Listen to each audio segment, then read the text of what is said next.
Hello and welcome to the fourth in the series of webinars organized by the Higher School of Economics Graduate School of Business. Today, the topic of our discussion is HR analytics, data-driven decision making. And with me to discuss it today, we have our wonderful experts. We have Olga Mondrus, who is the Associate Professor of Graduate School of Business at the Department of Organizational Behavior and Human Resources Management. And we also have Gleb Novikov, which some of you may already know from our previous webinars. And Gleb is a master's student in International Management Program, and he's also a bachelor in computer science. So thank you very much, Olga, and thank you very much, Gleb, for joining this conversation. So the range of topics that I'd like to focus on, and I'd like you to share your knowledge with our audience, is quite wide. I mean, we're going to be talking about people analytics, what it is, what it was like in the past, what it is like today, what's data analysis, HR data analysis, how the data is gathered, what's big data, what's the artificial intelligence role in all of this. So the topics are quite interesting and quite important. And of course, we will be touching upon the issue of ethics. So to begin with, I'd like Olga to define people analytics. What is it? And what are the issues covered by people analytics? Of course, hello. Thank you for having me today. Of course, it's very important to define people analytics first in the first place. So we are going to use the following definition. That people analytics is data-driven analysis of people activities, which helps organizations drive the results of analytics into better strategic decision-making. So I think it would be quite wide definition, but at the same time, we may use it in order to cover our topics today. So I think that people analytics as a trend in data-driven companies is very important. It's going through major changes nowadays. It's no longer just curiosity or interesting features. It's becoming a powerful toolkit for finding connections between people experience, operational and strategic success of the companies. Advanced companies are moving beyond just curiosity and separate operational features like turnover, cost of trainings. People analytics are giving companies a much wider and more detailed view on management and operational issues of the company. Of course, people analytics has its upward trend. However, expecting tremendous results and having a lot of data on people, HRs and business leaders are still not getting the results they really want. And what are the results that they really want? Because, I mean, the things that you've just told us are really, really amazing. It's amazing how much we can do with these tools. But tell us a bit more about why HR specialists are not quite satisfied. What's still blocking us, and what can we do to develop people analytics? How is it applied nowadays? I mean, there's so many questions that I want to ask, so I will stop here. Of course, I understand, and I think we should dive a little bit into history, Yes. because for years this discipline of HR analytics was considered as a part of job of human resources departments only, and in the organizations might have been HR manager or specialists analyzing the impact of various training programs, turnover rates, or someone who analyzed which channels produced better candidates. They were restricted to traditionally gathering people data. And more sophisticated analytics might be done if those specialists were dedicated enough, or it was a special techie guy who did it in their spare time and helps collect data on for HR models. There has been always a problem of small budget for analytical tools, and spreadsheets were always the most popular, of course, or a few specialized tools that help collect data in the domain of HR. The main problem here that the projects of people analytics were often used as a way to justify whether it's worth spending money on such HR activities. It means that all people activities in companies considered cost related, even not worth investing. So it means that in a better case, it was an attempt to calculate direct connection to company's performance through return on investment, for instance, of various training programs and variations in employee engagement and where managers needed to focus on employees, or perhaps how pay was unevenly distributed, the distribution of performance ratings or other topics which help the company improve its various HR programs. So in vast majority of cases, HR wouldn't have access to financial data, data from marketing, production, logistics, other parts of the company. So actually, it's what we discussed before is already not a bad level of analytics, but a set of problems HR management typically raised. We don't have enough budget to expand all of this work into an enterprise level. The quality of our data is poor. We don't have access to data we need to perform people analytics. And we don't have enough money to infrastructure, IT support to build a complete, well-structured data warehouse. And okay, actually, Olga, when you say, yes, sorry for interrupting, I just want to clarify here a little bit. When you say we don't have this, we don't have that, who do you exactly mean by we? We as, as people at the moment, at this stage of people analytics development, or we as companies, or who is that collective group that you call we? These collective groups actually in most cases was HR managers, HR departments, the heads of HR departments, because all of these activities were restricted to HR departments. Mm-hmm. And it was actually the main question, how to explain to top managers that these kind of activities should be regarded as the strategic level of the company. Okay, so it's interesting. It's very interesting because it no longer is sort of the HR sphere. Yeah, it should go beyond HR and through all the departments in the company. They should all be involved in this. Sounds very, very interesting, yet a bit complicated because there has got to be so many tools involved in the process of data analysis. So, if I understand correctly, data will be collected from different departments of the company. And what sort of data is it? I mean, of course, it's people analytics. It's the data generated by, the people who work in the company, or is there something else? Traditionally, yes, it's about data collected on people who work in the company. But at the same time, we have a lot of sources of data which might be connected to this people performance. For instance, it might be customer-related data. It might be financial data. It might be sales data in the company. It might be vendors' data, etc. So actually, you need to understand what kind of problem you are going to resolve before you start gathering your data. And sometimes it might be worth starting with data, I don't know, in order to find problems. That's an interesting twist here because, we usually collect data in order to analyze something. Sometimes it is just to have some general information to analyze trends, to forecast trends maybe. But as you just rightly put it, sometimes maybe we could find a problem, or if there is a problem, we again turn to the data and see if we can find a solution there, or we can find the root cause of the problem. Very, very interesting connection there.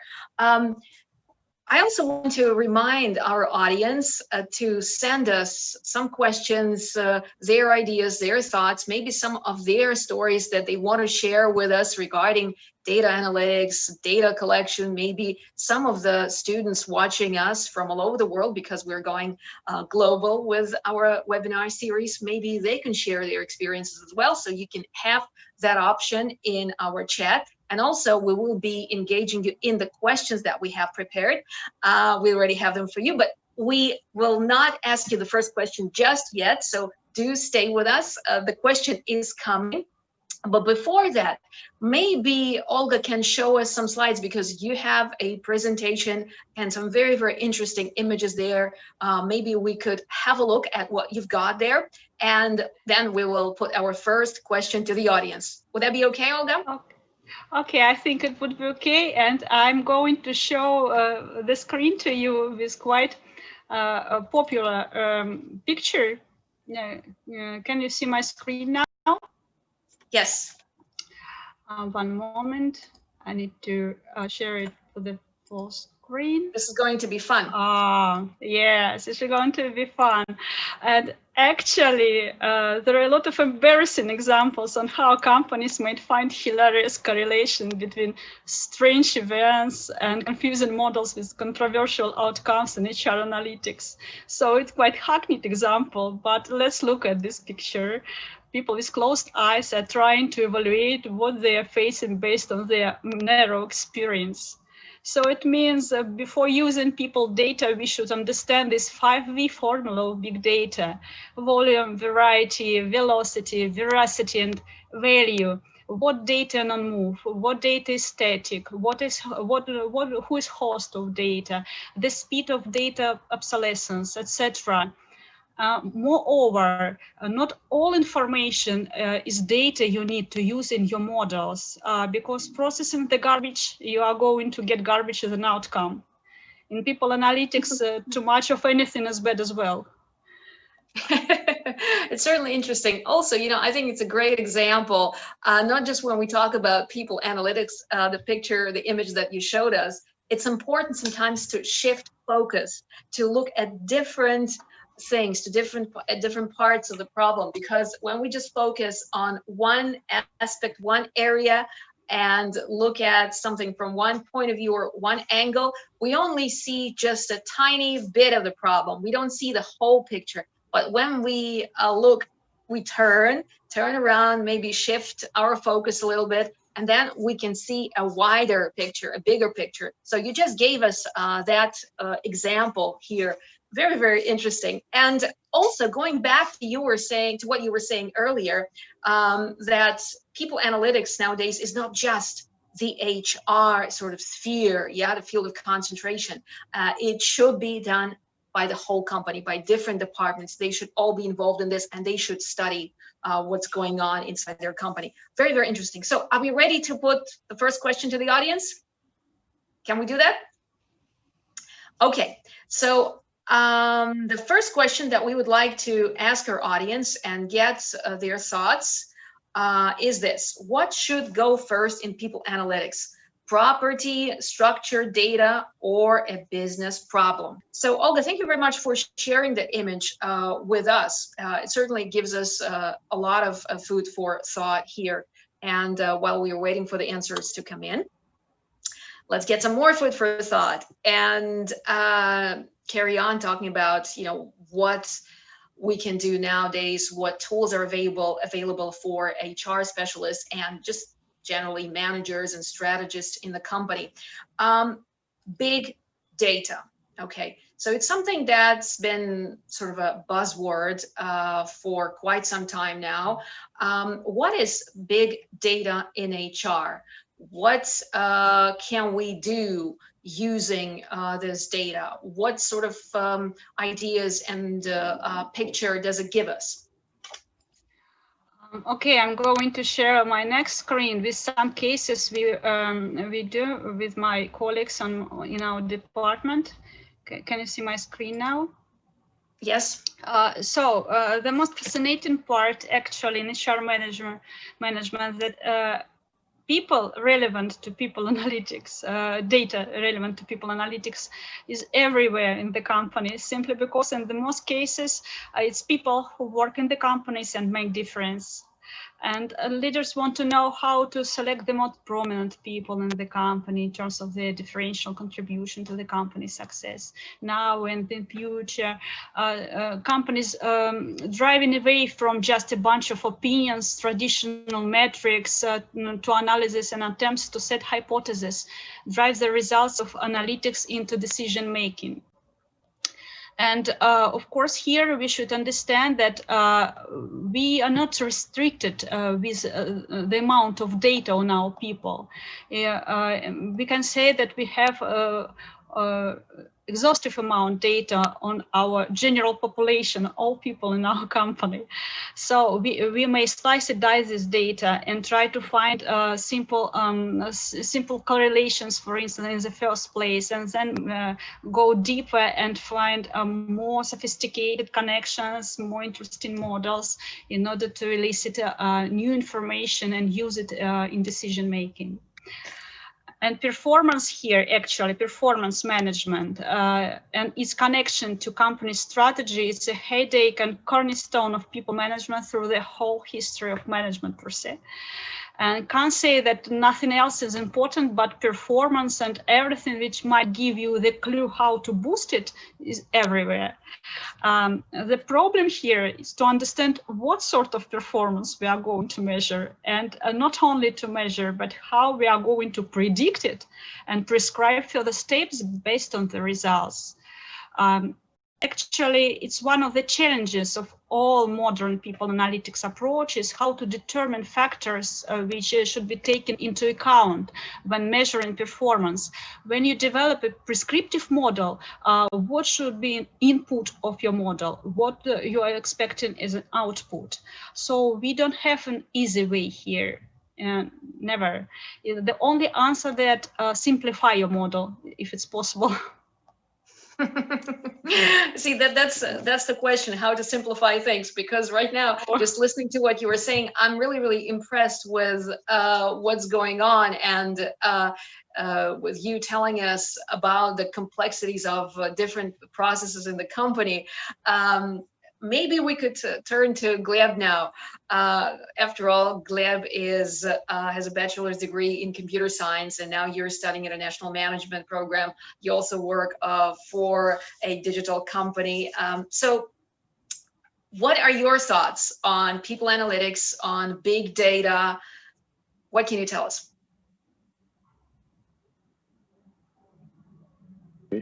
Well, I have unmuted. What are my thoughts about actually what this field is quite broad, so I can share every thought. Absolutely. Well, Olga just said the question is how to simplify things. So maybe you can tell us how to simplify things, or maybe you could pick your favorite part in data analytics and big data in this. Absolutely. For me, I don't have any connection with the world of computer science. So I'm just listening to what you're saying with a great interest and curiosity. So anything you tell me would be very interesting for me and broadening, because I want to know more about it. I want to know more about how things work, the things that are sort of behind our screens, our smartphone screens, what's going on in there, in that little device that we call smartphone or a computer. Even the things that we are saying now, possibly there's artificial intelligence processing it, analyzing it, and turning what we are saying, how we are reacting to things, into data. Who knows? So I just want to know what you think as a student, as somebody who studied computer science, as somebody who works for the company that's quite advanced. What are your thoughts on this? Well, I have been thinking about performance measuring for some time, because probably that's one of the things that that bothers me, and that what made me to apply for management program after computer science program. Okay. And actually, for just a few weeks ago, I came up to the idea that probably there is no unique, not unique, universal way to to measure the performance, and the performance is quite different. Not just talking about even the company level. You can't measure performance even for one team, because in one team there are many different different positions. Like there is a team leader, there could be developers, there could be analytics, there could be anybody else. And there is no proper way to measure performance. That is why I was talking about HR analytics. I was more thinking of some more humane parts of the work process, like how employees are satisfied with their supervisors, how employees are satisfied with their with their tasks, with the goals that are set for those, and those things are quite more measurable, I guess, and they can be measured like using interviews, using surveys, etc., etc. I understand how important HR analytics is, but unfortunately, it is not very widely used, even in Russia. Very interesting point here. And I think we could delve into why it's not used widely in Russia and compare maybe with the cases from other countries. Before we do that, let's see how we are doing answer-wise, what answers we're getting from our audience. So the question that we had was, what should go first in people analytics? The property structure data or a business problem? Let's see what we have got. We have got any answers? Like a business problem is 83%. 83%. Okay, great. business problem. Great, guys. It's great. I really glad to receive such an answers. Yeah, actually, you may slice and dice your data forever, because there are a lot of data on people in each and every company, and Gleb as a computer scientist can said you the same, I think. And but actually, you should focus on something. It would be the first step of simplification of your data analytics. The second step, I agree with Gleb, you should focus on some kind of group or team or task, etc. So you should be focused on something in order to find solution to the business issue. And of course, you may start with just opinions of somebody's intuitive understanding of what's going on with your issue in question. And bearing in mind your question as a first step, after gathering data, you may think that might be correlated with this very problem. We can develop a standard dashboard based on the metrics we have. Here we can slice and dice our data to develop the clearest view on the situation in our company. There are a lot of prominent companies that can help you visualize all of this data. I mean dashboards, so we are not going to dive into this. Dashboards allow initial analysis to be performed, to discover patterns, after the test intuitively comprehensible hypotheses, and identify additional data that ought to be brought in before major efforts are undertaken to cleanse and normalize data for deeper analysis. The main question here, what was in the past? When you collect data in state, it is about the past, the slices of data in the past. But by gathering data term, we hide a whole range of data processing. If it comes to big data, we mean raw data, of course, and it's not dashboards at all. One of the challenges in people analytics is still the time and effort required to collect and prepare data for further application. The exacerbating part here is the different types of IT infrastructure for different departments, even one company. So you should remember that people, they are not average. The second part, they are not median or other statistical measures, they're individuals. Moreover, prominent individuals, talents, they're out of statistics at all. They're outliers. And actually, how to define who is these outliers. Many companies, they have this definition, above expectations, one of the measures of talents, but who decides? How can you measure unusual with standard approaches and metrics?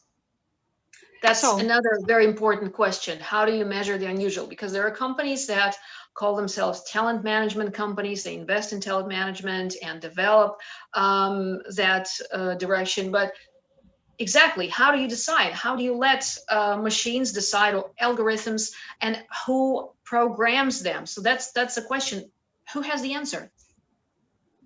Actually, nobody. And even if Gleb mentioned that most Russian companies, they don't have this advanced HR analytics. Actually, I should say that I can count companies that have this advanced HR analytics. And actually, this step, what was in the past, is already not a bad level of analytics at all for the company. So, but again, dashboards, it's not HR analytics. It's not an equality here. Dashboards is just a step. You can call it, for instance, descriptive analytics. It's only a part of this. But then you should understand why. Why did it happen in your company, in your very company? And it's already the step of diagnostics or exploratory analytics. And actually the question why is the most difficult question ever. Not only in the companies, and for each and every person is the most difficult question. And because to understand the chain of events, what was the first, what was the second, actually who is the influencer, who is an influencee, is the most difficult part of analytics, not only in HR. So here, in order to find connections to performance, you should put forward a lot of questions, ask a lot of questions. What are the features, characteristics, attributes of high-performing employees or team? So you should select these people according to at least your metrics somehow. What investment strategy do you need to boost some of them? What marketing strategy do we need to attract such people? What information we have on our customers, which may give you data on your people, etc. So we can try and find connection between performance of your employees and some attributes and survey results, as Gleb said, on maybe customers, other people in your company, the changes in sales figures, production features, you name it. Or even more advanced, try to find this causality. Okay, so we have all that information, data, that then later on is processed and turned into pieces of information, yeah? And then we have decision making. So what people are going to do with that data that turned into information, and what sort of decisions they're going to make. And I think here we have one of the biggest problems here, because decisions are made by people. Actually, what we already discussed, a descriptive part of analytics and exploratory part of analytics, you can't make decisions yet based on this information. Then you need to predict somehow these parameters. You want to understand scenarios, different scenarios, what could happen if. Try to find different approaches to your targeted variables in order to understand how to boost performance, for instance, again, performance. And only after that, you may make these prescriptions, what should happen, what you should put in as an input, and what you are going to expect as an output. So all these types of analytics are vital for people analytics, and only after all of these steps you can make decisions, when you understand these connections, when you understand your model, how you may predict some variables, and after that you may prescribe next steps, what to do next, what should happen. Actually, at some models of people analytics, it's a dream of some people to get rid of HRs and other professionals in a chain of decision-making events and try to give it in the hand of artificial intelligence, for instance. So I wish them good luck.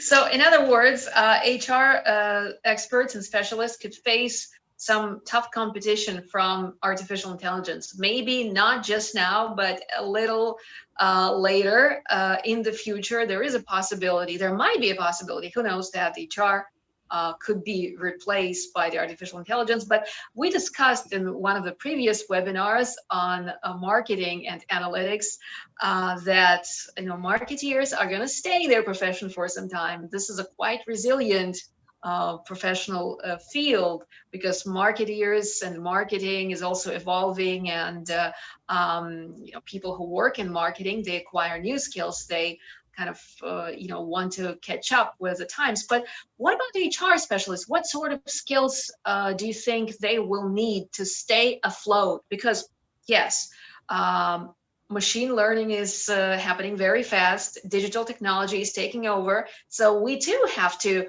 learn very, very quickly. Of course, we should learn each and every day. At the same time, I don't think that artificial intelligence in the nearest future might be a competitor to HR analysts. And what can I say? Of course. If you expect to find something similar to androids or Terminator here, like in some films, I think you will be bitterly disappointed. Actually, for people who work with artificial intelligence and people analytics, it's mostly like a help in a chain of in a new normality, how to say it, new normality, when you scale your tasks from 100 to 10,000, for instance, you should turn more than 1 million of resumes every day. Of course, you need to have this help in order to process all of this data and select these people and try to do it unbiased. And you may use gamification or other parts for improving learning experience and employee experience, employee journey in the company. But still, the choice, the decision making in most situations is on people. Certainly. Well, and again, it can be a tough situation where people can decide, because people are not perfect. If machines are not perfect, then people are not perfect at all, and they have their biases. They have their prejudices, especially in the company. So we're getting closer to the ethical questions here. We will talk about it a little bit later, because it's a very, very important segment to discuss. But before that, and before we actually put the second question to our audience now, I want Olga to tell us a bit about the ways that we can collect people data. What what do we have there? What are the ways to collect people data? One moment. I'm going to share a screen with you. One moment. I have this slide for you.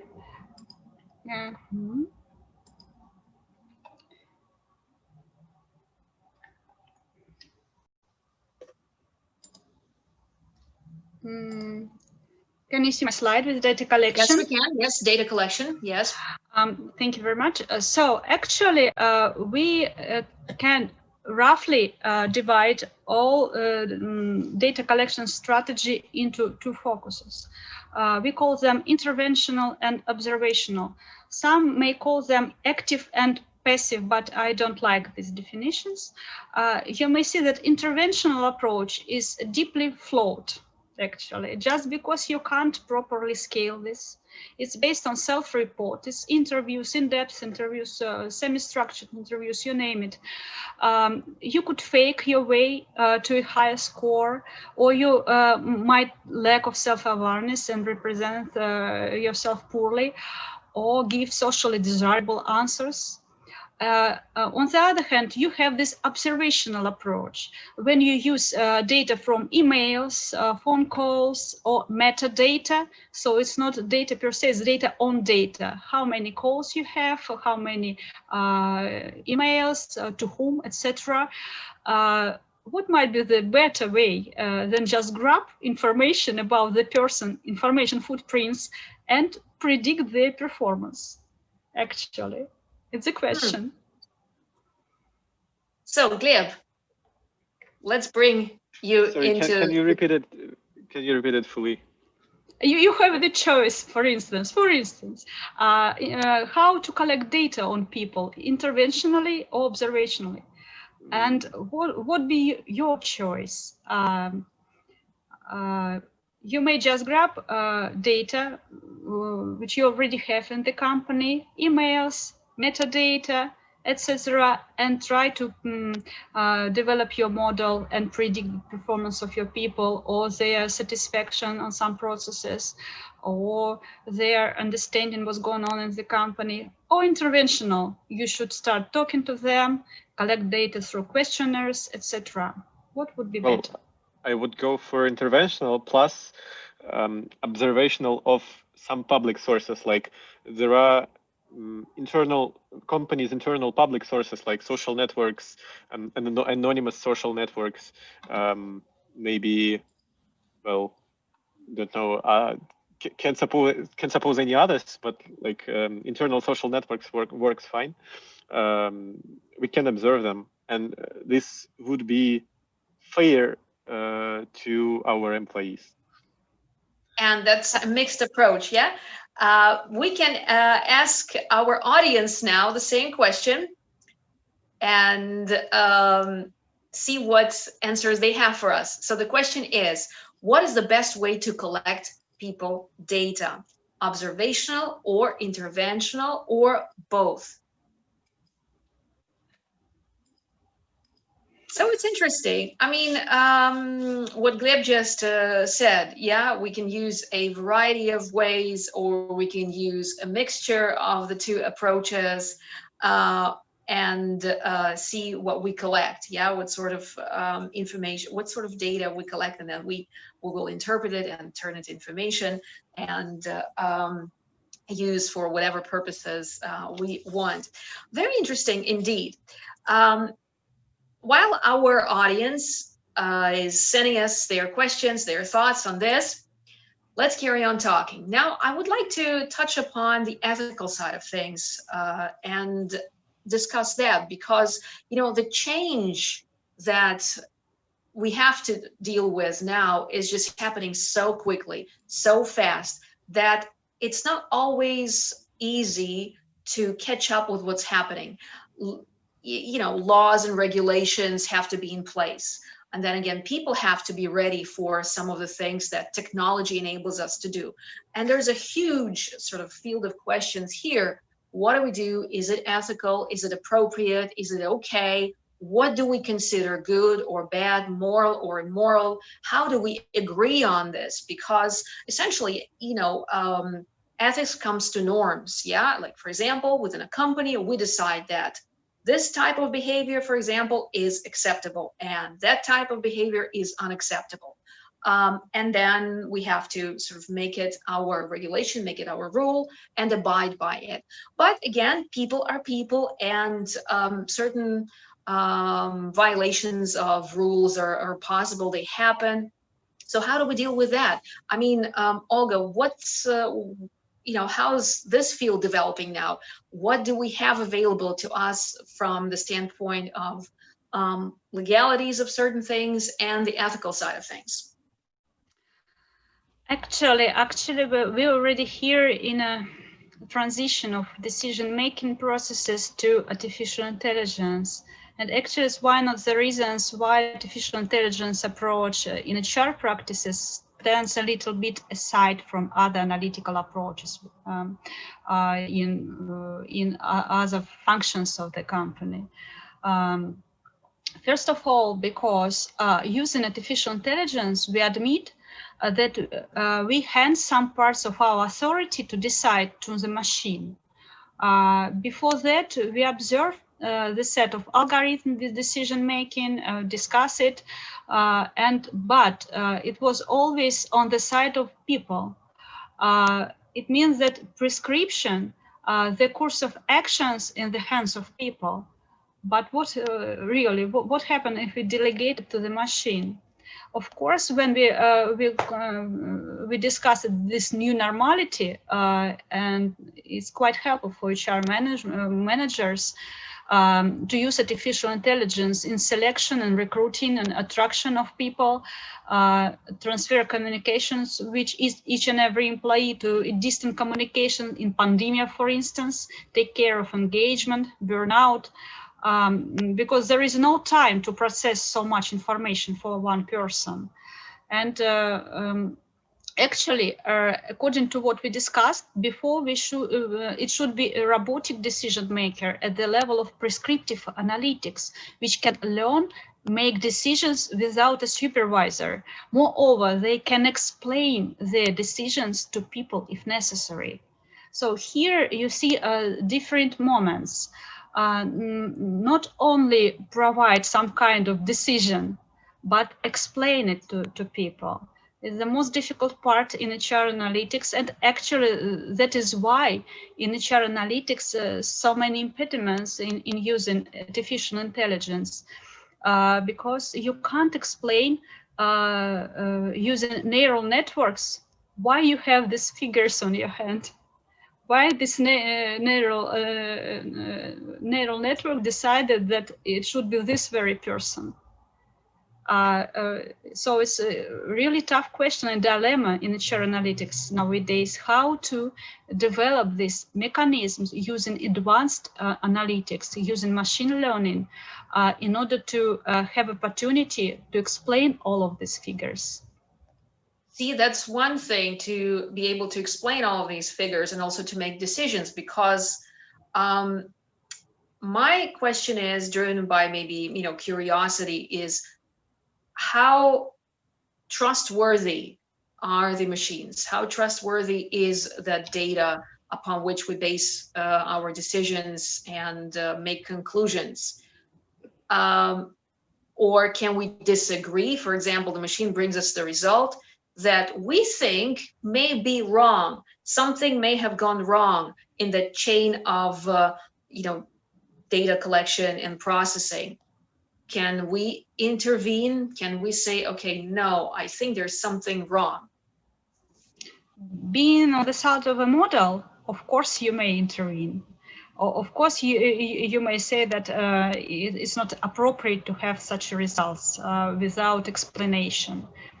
But being a part of a recruitee, person outside the company who is in the selection processes, is quite difficult to compete with the machine, to explain that this machine was unfair to you, for instance, but still is a focus of lawsuits That's the thing. in developed countries.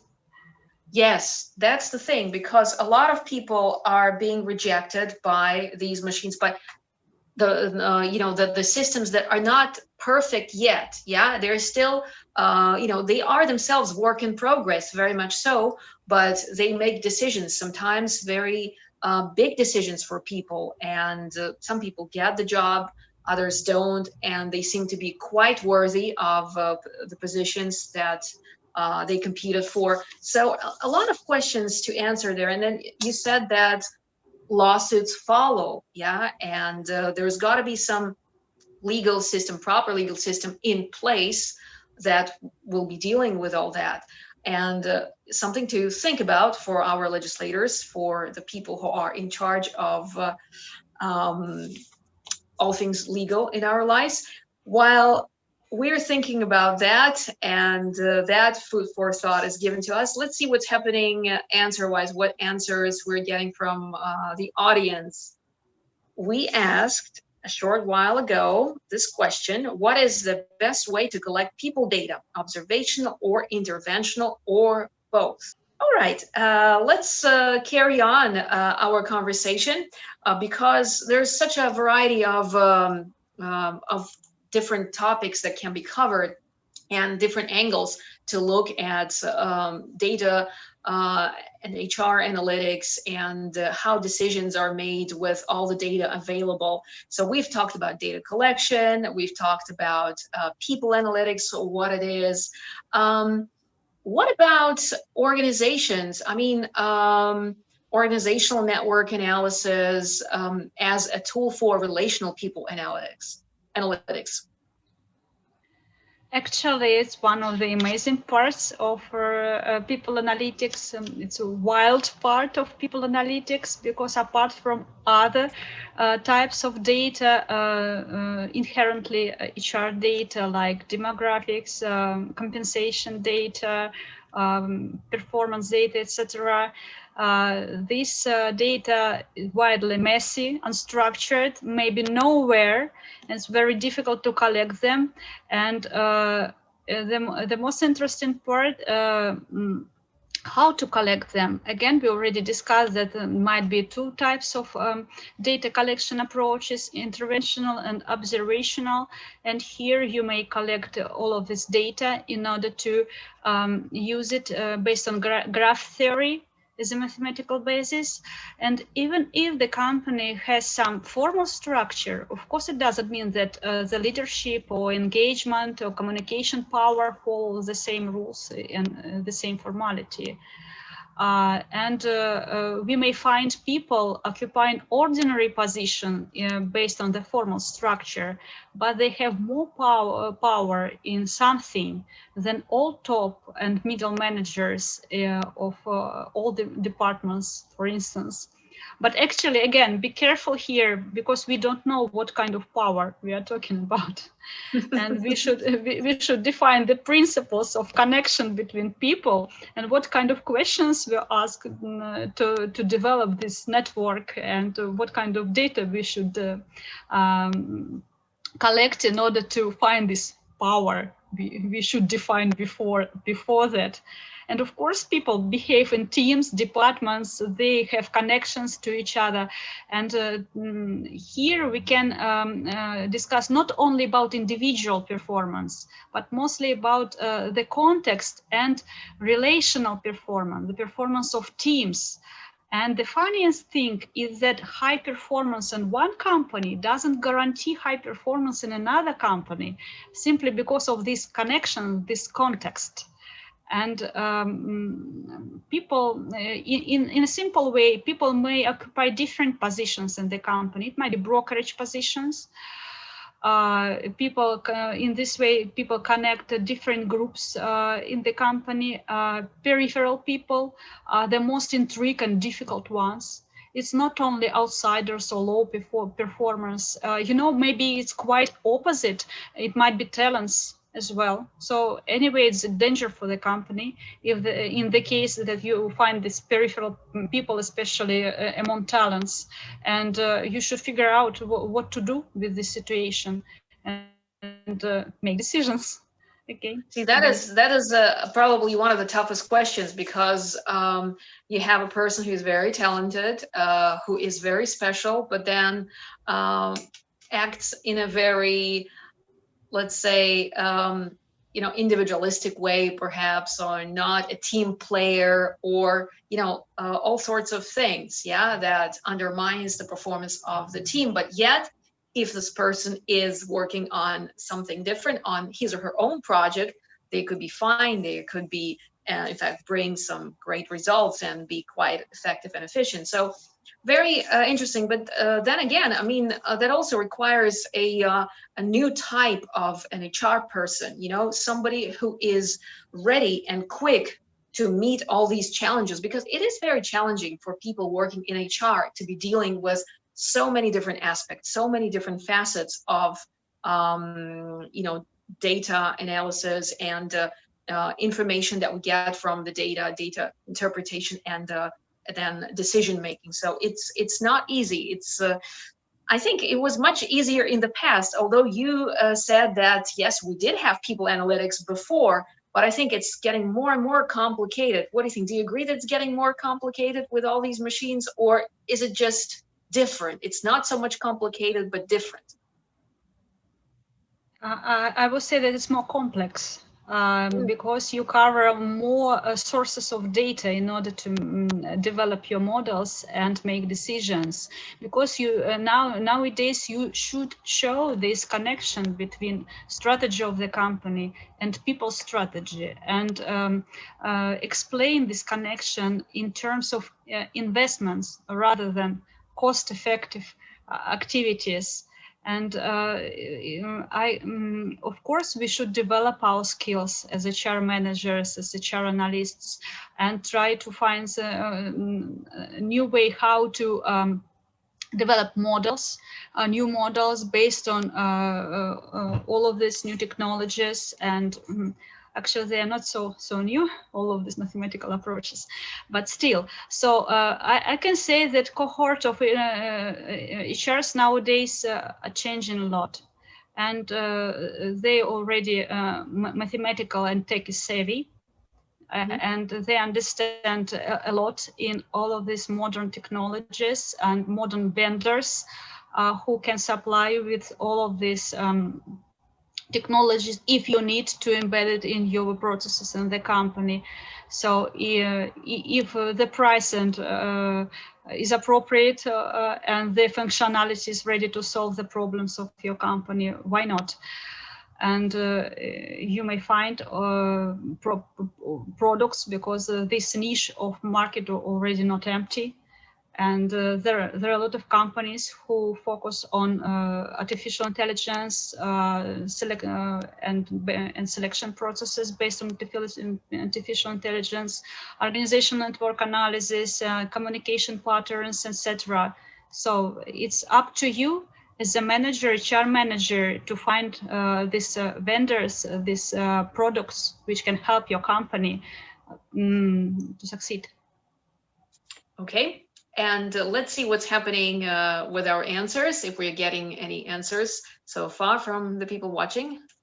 We have, I've already seen the results, like we have got 100% for both. Oh, great! Maybe we have spoiled our. Yeah, we should ask it earlier, a little bit earlier. But maybe it was just a coincidence. Maybe everyone watching us sort of we gave people a lot of food for thought, and they agreed with us. Yeah, that both are actually good here. Both approaches would work. And why not? It's interesting when you were, Olga, when you were explaining to us what these approaches are, observational and interventional, I sort of leaned towards one approach. And then when you explained what the other one meant, I was like, I'm not sure anymore. But when you said both, I thought, yes, maybe this is the way to go. And same thing with Gleb, when you were answering that question, you also mentioned both there. So it's, it's kind of, I think it's fair when you use these two approaches, not just one of them. Okay. Yes, go ahead. Actually, I would like to add a little bit. Interventional approach, it's not so flawed, as I said before. Actually, it was a provocative statement. Actually, the only way to understand this causal connection between circumstances in your company, you should go deeper, talk to experts, talk to people who experience what you are going to understand and find out. That's why interventional approach is very important. Actually, people analytics, it's not about only quantitative approach. It's also a qualitative approach in research. So both important. Indeed, it is. Well, we don't have very much time left before we finish our conversation today. And before we say goodbye to the audience, still have some time. I want to put the final question to the audience, which is going to be, the answers are going to be assembled into the word cloud there. The question is, what can we do to overcome the ethical issues?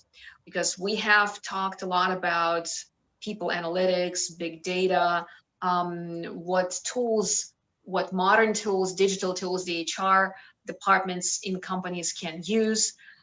And yes, we did talk about how complex these tools are. And, it's difficult to make decisions sometimes. Decisions have to be made by people. Olga, you also mentioned the word lawsuit. Sometimes when people think that machines have been unfair to them and they disagree with some of the things. So yes, there's a whole bunch of different questions here and issues to be solved and to be talked about, of course. So let's see what we can do to overcome the ethical issues that may arise. I'm going to answer this question as well, and let me type in my answer here. Actually, I can say that we have a bunch of problems here, not only ethical problems. Of course, they might be like an umbrella question for all of these data related restrictions, but still, data per se, they are, how to say it, we may think that they're neutral, but actually data per se is inherently biased. Whether you want it or not, your algorithm categorizes people based on subgroups which it can recognize. Ethnicity, gender, age, all these categorizations, inherent attributions of your data set. Even if you are not willing to use this categorization in your model, they might unwillingly come to the surface through other variables. Machine learning depends on data that has come from society. So the extent to that society contains inequality, exclusion, other traces of discrimination. So your data reveal the same pattern. It's just a mirror of society, the organization. So of course it might be a little bit twisted in terms of culture of this company or some different factors, but still you may find all of these disparities in your very company as well, even if you don't use this. And of course, all the surface and people analytics, they have these multi-finality issues. Using machine learning algorithms, interpreting data, developing different models based on your assumptions can give you quite different answers in the end. And nobody knows the right answers to all questions arising in the area of people analytics. Yeah, you just mentioned a very, very important point here, because at the end of the day, it all depends on people who program the machines. Yeah, it's like a mirror of the society, and that's why some of what the results that the machine gives us may be skewed, may be twisted. It all depends on who programmed it, and we program it based on our values, based on what's acceptable in the society. So yeah, it's all so complex, and a lot of work needs to be done, and a lot of analysis. So we have to weigh up a lot of options, a lot of things that we have in our hands, and hopefully make the right decision. But you cannot make the right decision without making mistakes. So it's a sort of in a sense, it's a vicious circle. But we have to keep going, trial and error in a sense. Let's see what's happening with the answers. So we posed a very, very philosophical and very important question to our audience. Let's see if we have collected any answers so far, and what kind of word cloud we have.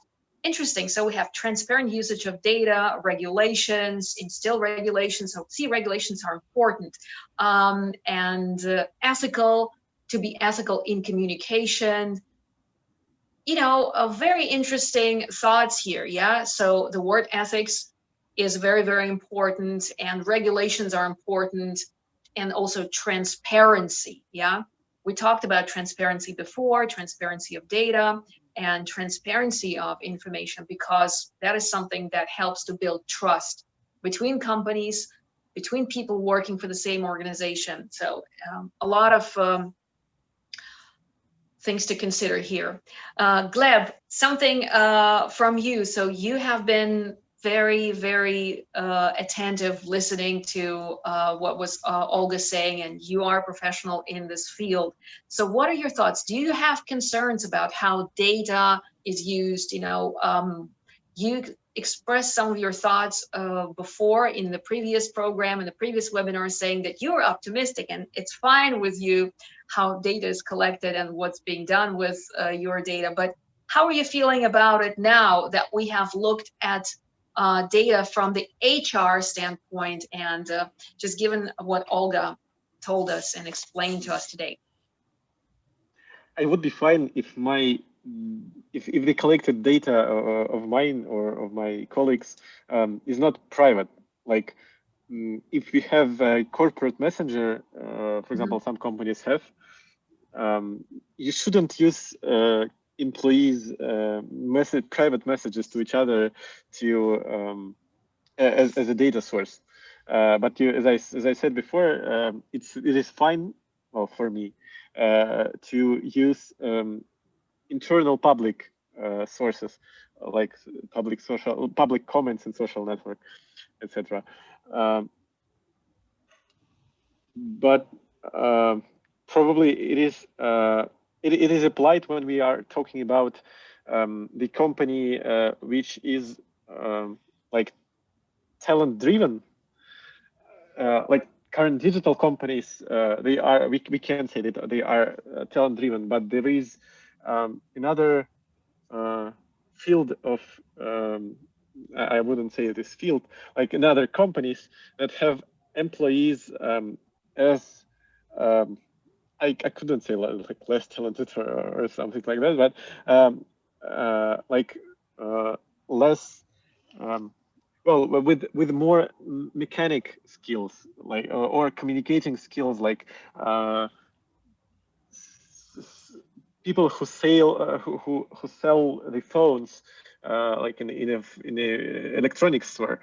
You can measure them by, but the data you collect from from their performance, like their sales, they're transferring from in the store. It could be private, but it is fine. I think it is fine to optimize the performance of the store and of the individual employee. As far as I remember, Amazon does something like this in its warehouses. As far as I remember, they have fully robotic warehouses, but still they have some delivery boys. They have some people in the warehouse, and they control it. They control them very maybe too much. Like thoroughly, and there are some lawsuits in United States that consider that Amazon is unethical to their employees in this case. But I actually didn't go deep there, so I can't say whether it's fine or not. But I think that to measure the performance of the employees that could be measured mechanically, it is fine. So again, see, Olga, very interesting view, and how we go about deciding whether it's ethical or not ethical. Their interests of the company, their interests of individuals working for the company. So it's always going to be an ethical dilemma. Yeah, lots of ethical dilemmas maybe here. All right, so I guess we're leaving our audience with food for thought. After this conversation, I certainly have learned a lot about data analytics and people analytics and how certain things are decided in companies and why we use certain tools. So certainly very broadening for me, and I'm sure for a lot of people watching us and listening to this conversation, and a lot of information to process right now, and maybe to Google, to wonder about, to read up more on some of the things some of the processes that Olga, you mentioned. So thank you very much for sharing your thoughts with us. Gleb, thank you as always for giving us your perspective on things. Somebody who is studying management and who studied computer science, somebody who's working for the digital company. So you are also in the thick of things, as they say, picking up trends and analyzing them daily at work. So at this point, I'd like to thank you very much, Olga, for your wonderful presentation and for sort of giving us an idea of what this is all about, what people analytics, what data collection is all about, data-driven decision-making. Very interesting topics. With us today was Olga Mondrus, Associate Professor of Graduate School of Business at the Department of Organizational Behavior and Human Resource Management at the Graduate School of Business at the Higher School of Economics, and Gleb Novikov, who is a master's student of International Management Program and a bachelor in Computer Science. And I was moderating this conversation. My name is Marina Giacchi, and I'm a cross-cultural consultant, and we're all based in Moscow. Thank you very much for being with us here today. See you next time at 5 p.m. Moscow time, same place, and we're going to be talking about strategies of business development in digital economy. Don't miss that. Stay tuned.